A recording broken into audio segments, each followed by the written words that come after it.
नमस्कार दोस्तों, स्वागत है आपका। 69,000 शिक्षक भर्ती संबंधित एक बड़ी अपडेट है कि जो 69,000 में जिन्होंने अपनी योग्यता पूरी ना होते हुए भी बाद में योग्यता पूरा करने के बाद ज्वाइन कर लिया है, क्योंकि उस समय विवाद में कोर्ट में चला गया था और उस समय इनको टाइम मिल गया, तो उन्होंने क्या किया, अपना जो इनकम्प्लीट था डिग्रियाँ वो पूरा कर लिया, क्योंकि 2018 तक का ही समय दिया गया था कंप्लीट डिग्री के लिए। लेकिन अब उनको बाहर कर दिया गया है, तत्काल रूप से सेवा समाप्ति की घोषणा कर दी गई है। ये नोटिस है सचिव उत्तर प्रदेश बेसिक शिक्षा परिषद प्रयागराज का। परिषदीय प्राथमिक विद्यालय 69,000 में सहायक अध्यापक भर्ती के अंतर्गत नियुक्ति अभ्यर्थियों के संबंध में यहाँ पे जो आदेश पारित किया गया है, इसमें बताया गया है कि 1133 अनुसूचित जनजाति श्रेणी के पद रिक्त हैं, जो उसको सब जोड़ करके जो भी निकाला गया था, जितने भी प्रक्रिया पहले उसको बता दिया गया है। यहाँ पे ये भी समझा दिया गया है कि सहायक अध्यापक भर्ती 2019 का आयोजन जो शासनादेश था वो 2018 के अनुसार ही 1/12/2018 तक का 1/12/2018 तक जिनके पास कंप्लीट रूप से फॉर्म भरने के लिए योग्यता है, सहायक अध्यापक 2019 1 से 13 तक का विवरण जो अभ्यर्थियों द्वारा अंकित किया गया, जिसके कॉलम में 13 में अभ्यर्थी की शैक्षिक अभिलेख यथा हाई स्कूल, इंटरमीडिएट, स्नातक प्रशिक्षण आदि का उल्लेख किया गया है।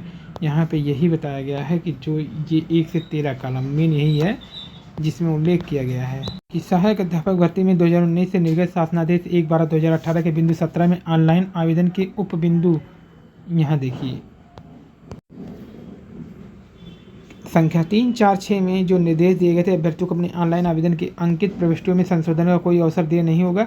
इसके लिए अनिवार्य है कि अभ्यर्थी रजिस्ट्रेशन सबमिट फाइनल सीओ से पूर्व उसका प्रिंट लेकर ऑनलाइन अंकित प्रविष्टियों का अभिलेख से मिलान अवश्य करें।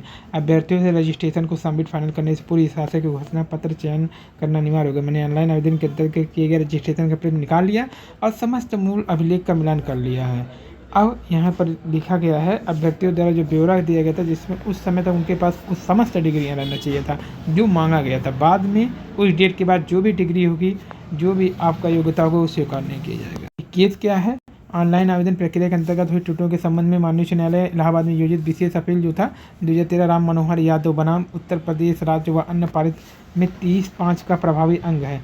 सहायक अध्यापक भर्ती परीक्षा 2019 के ऑनलाइन आवेदन की प्रविष्टियों में संशोधन के संबंध में माननीय उच्च न्यायालय में योजित जो आशुतोष कुमार श्रीवास्तव का किया गया है, वो आदेश पारित है, जिसका प्रभावी अंत निम्न है।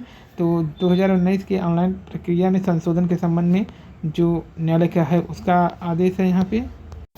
अब यहाँ पे बताया क्या गया है, जो पहले केस है उसको बताया गया है। फिर 2021 का भी निर्णय आ गया है, उसको बताया गया। सहायक अध्यापक ऑनलाइन आवेदन की प्रविष्टियों में संशोधन के संबंध में जो यहाँ पे इनका भी बताया गया है। ये सब कुछ बता करके माननीय सर्वोच्च न्यायालय में योजित रिट पिटीशन राहुल कुमार बनाम स्टेट ऑफ यूपी द्वारा पारित का जो अंग है, इसमें यही कहा गया है कि जिन लोगों की योग्यता कंप्लीट नहीं थी उन्हें तत्काल बाहर का रास्ता दिखा दिया गया।